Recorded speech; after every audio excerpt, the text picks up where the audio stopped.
Assalamualaikum warahmatullahi wabarakatuh. Bismillahirrahmanirrahim. Alhamdulillahirabbil alamin. Wa bihi nasta'inu ala umurid dunya waddin. Wassalatu wassalamu ala asyrafil anbiya'i wal mursalin wa ala alihi wa sahbihi ajma'in, amma ba'du. Qala Allah ta'ala fil Qur'anil 'azim. A'udzu billahi minasy syaithanir rajim. Bismillahirrahmanirrahim. Wa wasaynal insana biwalidayhi hamalathu ummuhu wahnan 'ala wahnin wa fisaluhu fi 'amaini an ishkur li wa liwalidayka ilayya al-masir. Wa in jahadaka ala an tusyrika bima laysa laka bihi ilmun fala tuti'huma wa sahibhuma fid dunya ma'rufa wattabi' sabila man anaba ilayya thumma ilayya marji'ukum fa unabbi'ukum bima kuntum ta'malun. Dan kami perintahkan kepada manusia untuk berbuat baik kepada kedua ibu bapaknya. Sang ibu telah mengandungnya dalam keadaan lemah yang bertambah-tambah dan menyapinya dalam masa 2 tahun. Bersyukurlah kepadaku dan kepada kedua ibu bapakmu. Hanya kepadaku kamu akan kembali. Dan jika keduanya memaksamu untuk mersekutukanku dengan sesuatu yang tidak ada pengetahuanmu tentang itu, maka janganlah kamu mengikuti keduanya. Bergaulah dengan mereka di dunia dengan baik. Ikutilah jalan orang-orang yang kembali kepadaku. Kemudian hanya kepadaku kamu akan kembalikan. Maka aku akan memberitakan segala yang telah kamu kerjakan. Quran Surat Al-Luqman ayat 14-15. Wallahu a'lam bimuradihi. Allah memerintahkan agar kita berbakti kepada orang tua, sebab orang tua, terutama ibu, memiliki karomah. Doanya dikabulkan dan kutukannya pun menjadi kenyataan. Tidaklah kita takut jika kehidupan yang kita tempuh berbuah penderitaan dan kesengsaraan karena durhaka kepada ibu. Tidakkah kita ingin menikmati kehidupan yang bahagia, sejahtera, dan di akhirat selamat dari siksa neraka? Di dalam hadis pun diterangkan bahwa Rasulullah SAW bersabda, doa orang tua untuk anaknya bagaikan doa Nabi terhadap umatnya. Pada riwayat lain Imam Bukhari dan Muslim bersumber dari Abu Hurairah bahwa Rasulullah SAW pernah menceritakan tentang seorang ahli ibadah tetapi ia menjadi celaka karena doa ibunya. Penyebabnya, ia tidak menyahut panggilan ibunya karena sedang mengerjakan sholat sunnah.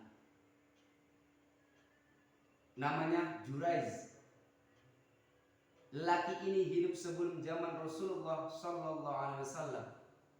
Dia adalah seorang rahib, ahli ibadah di sebuah biara miliknya. Banyak pengembala yang kadang-kadang berteduh di biara miliknya. Suatu hari ia sedang mengerjakan sholat sunnah. Tiba-tiba ibunya mencari dan memanggil-manggil namanya. Juraij, Juraij anakku.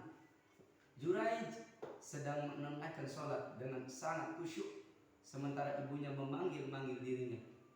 Ia jadi bingung. Wahai Tuhan, apakah aku harus menjawab panggilan ibuku, padahal aku saat ini sedang menghadap dan berdialog denganmu? Ia memutuskan untuk meneruskan sholatnya dan tidak menyahut panggilan ibunya. Setelah sesaat hening, tiba-tiba terdengar kembali suara ibunya memanggil, Juraij, Juraij, kamu di mana? Juraij ingin menyauti panggilan ibunya, namun karena sayang jika sholatnya tidak diselesaikan, ia lebih memilih meneruskan sholat. suara sang ibu memanggil-manggil. Kali ini suaranya lebih keras. Ibunya benar-benar marah dan tidak seperti biasanya. Karena setiap kali Juraiz dipanggil segera menemui ibunya. Sekarang Juraiz tak lagi menghiraukannya. Mengapa Juraiz durhaka kepadaku? Demikian pikir wanita tersebut. Pada puncak kemarahannya, tiba-tiba kalimat kutukan meloncat dari bibirnya. Oh Juraiz, semoga Allah tidak akan mematikanmu kecuali engkau melihat tampang seorang wanita pelacur. Ibu Juraiz terus pulang dengan membawa kemarahannya, sedangkan Juraiz masih duduk terpukul dalam biara. Kata-kata ibu sempat ditangkap oleh telinga Juraiz. Selang beberapa waktu kemudian, tersebutlah seorang wanita dengan membawa bayinya menghadap raja. Sesungguhnya wanita itu adalah seorang pelacur. Wahai Paduka, aku ingin mengadu kepada Paduka. Tidak aku melahirkan seorang anak, tuturnya. Maksudmu? Tanya raja. Ayah tak bertanggung jawab. Siapa yang mengambilmu? Juraiz. Maksudmu? Apa Juraiz seorang pria yang punya biara itu? Raja agak terkejut. Benar. Wanita itu menganggukkan kepala. Mendengar pengakuan wanita tersebut, wajah sang raja mendadak berubah. Ia murka, lalu memerintahkan penggawa untuk menangkap Juraiz dan membawanya ke istana. Juraiz adalah seorang yang dikenal sebagai lelaki ahli ibadah dan memiliki biara. Karenanya ketika ia ditangkap, banyak orang yang terheran-heran mengapa Juraiz ditangkap. Petugas dan kedua tangannya diprokot. Setiap orang yang melihat ingin mencari tahu, namun petugas tak memberikan jawaban yang memuaskan. Mereka pun mengikuti di belakangnya.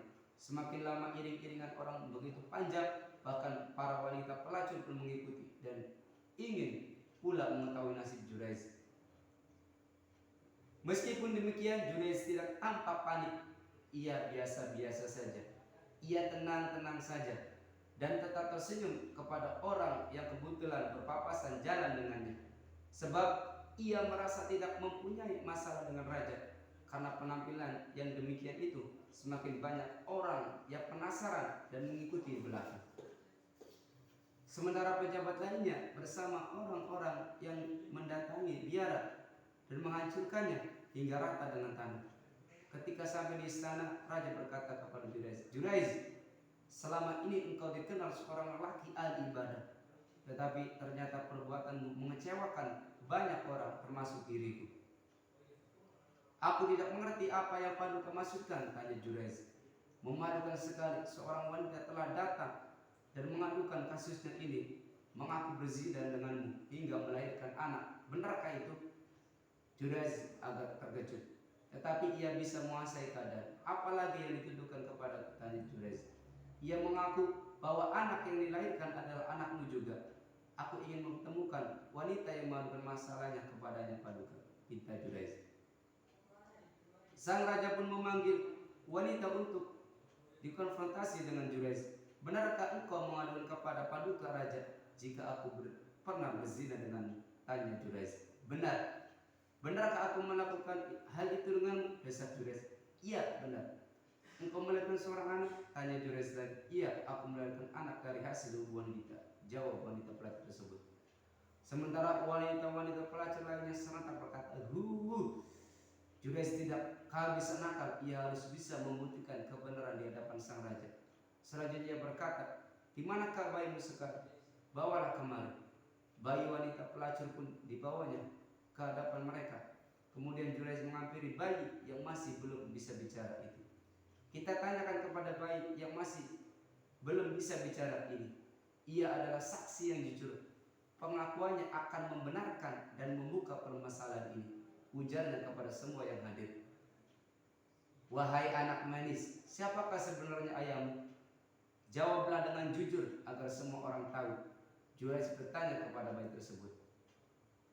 Seseorang lelaki pengembala sapi, kata sang bayi, tiba-tiba bisa berbicara. Semua orang terheran-heran mendengarkan dan menyaksikan keajaiban di hadapannya itu. Perlu kita garis bawahi bahwasanya seorang anak laki-laki yang diizini oleh Allah dapat berbicara itu ada 3. Yang pertama yaitu di zaman Nabi Yusuf, yaitu keponakannya Zulaikha yang menjadi saksi Nabi Yusuf dan Zulaikha. Yang kedua Nabi Isa ketika baru lahir. Dan ketiga Juraiz, anak kecil yang menjadi saksi Juraiz. Nah, Paduka Raja dan seluruh yang hadir di sini telah mendengar sendiri siapakah ayah bayi ini. Jelaslah bahwa saya bukanlah ayahnya. Itu artinya wanita ini telah membuat kebohongan dan fitnah yang besar, ujar Juraiz.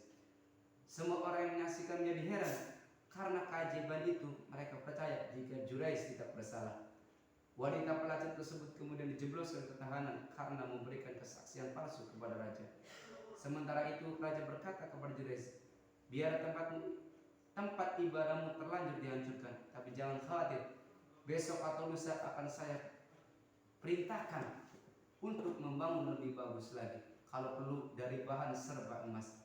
Terima kasih, kurasa tidak perlu Paduka, jawab Juraiz.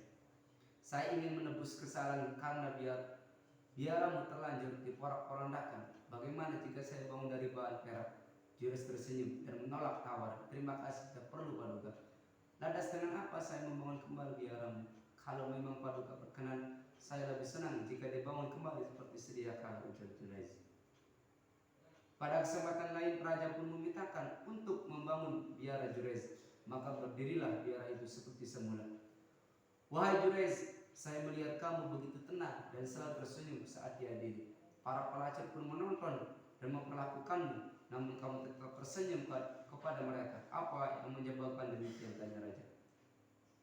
Karena saya yakin tidak bersalah. Lagi pula peristiwa itu sudah saya prediksi sebelumnya, jawab Juraiz. Lalu menceritakan pengalamannya ketika sedang sholat sunnah dan dipanggil ibunya, ia tidak menyaut. Lalu ibunya mengutuknya. Kisah ini dapat kita jadikan sebagai pelajaran. Sesungguhnya doa seorang ibu itu mengandung karamah dan dikabulkan oleh Allah Subhanahu wa taala. Oleh karena itu hendaknya kita berhati-hati dan jangan sampai sang ibu kecewa dan mengutuk kita. Na'udzubillah tsumma na'udzubillah.